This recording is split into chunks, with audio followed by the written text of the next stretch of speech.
So, my dear friends, today I have come with the solar related subject, grid tie inverter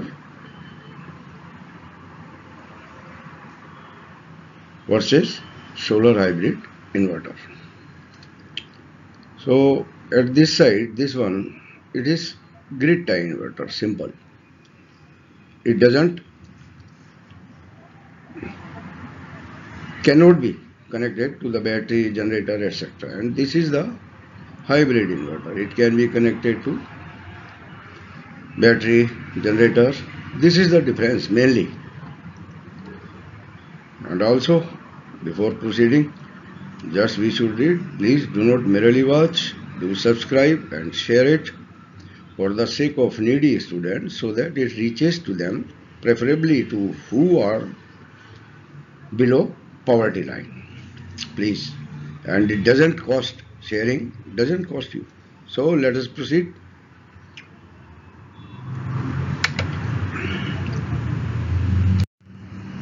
This is normally the systems nowadays we use the grid tie inverter connected with grid, and it imports as well as it exports also. Export, import both. This is dB and this is the net meter. It allows the electricity to export as well as to import. If we save some solar energy, it will be exported to grid and next time we can use it. And here is the inverter, you can say, the simple inverter, grid tie inverter. No battery, nothing like that. So from solar, it is coming to this inverter. From grid, it is coming to this inverter. And after that, it goes to load. So the simple system with grid tie inverter.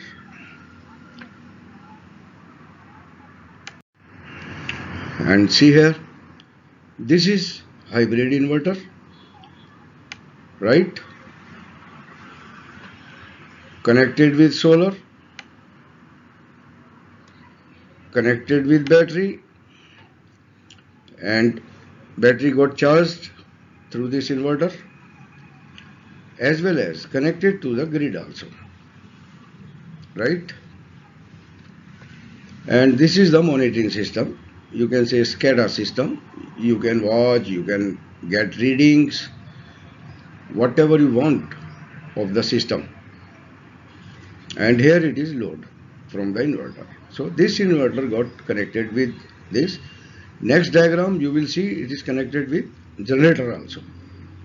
So it is multi-purpose hybrid inverter, you can say. You see, this is also same other type of hybrid inverter connected to solars, connected to grid, connected to generator, and from here it get the supply and charge the battery also. In case of emergency, there will be backup, and then it goes to the load. And the mode we can select. If we want to first use solar, we can change the mode. We want grid first, we can change the mode. So whatever mode we need, we can change it. And here are some before solar inverters. In our time it was 5 kV and 30 kV only. Nowadays maybe increased, as well as there are single phase, 3-phase inverters available, these hybrid inverters. So they are very useful where the grid supply is fluctuating. You don't get 24 hours continuous. Otherwise, no need, because it is costly. The grid tie inverter is enough if you have continuous grid supply. That system is for saving your energy and the environment. These are the specific features. You can go to my blog, and from there you can find this PPT format. You can download, you can copy, you can print for your records. You can keep it for study. These are my records. When I was working, I kept little bit records with me. So now I'm just sharing all these things. As at this age, I started this education platform, free education platform. So just study it. Solar, kilowatt, kWh, right? Fault logs, so many things. They have modified the grid tie inverter into hybrid inverter. And these are the inverters specifications, you can say. How much voltage it needs, how much voltage to go to battery. So you need to work as per the specification of inverter, because so many companies making this hybrid inverter and they have got different specifications. Don't stick at one. So first go through the inverter which you want to buy. Then go to the specification. Then go proceed with the connections.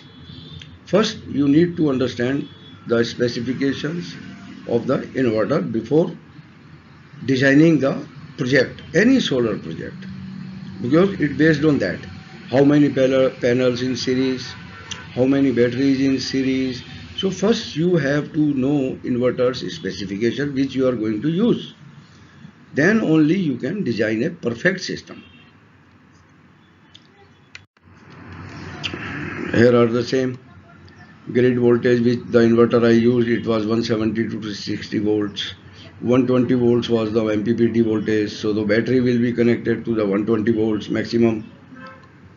So you can say 10 batteries of 12 volt. It will make 120 volts. Amperes wise, you can choose the size of the battery. And this inverter I used before. And here is, you see, this any mode you can select.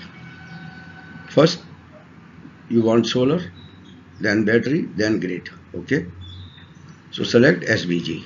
Normally SBG is being selected. Then next is SGB again, SBG. So this is the priority wise you can make a selection, and you can select the mode from the hybrid inverter, right?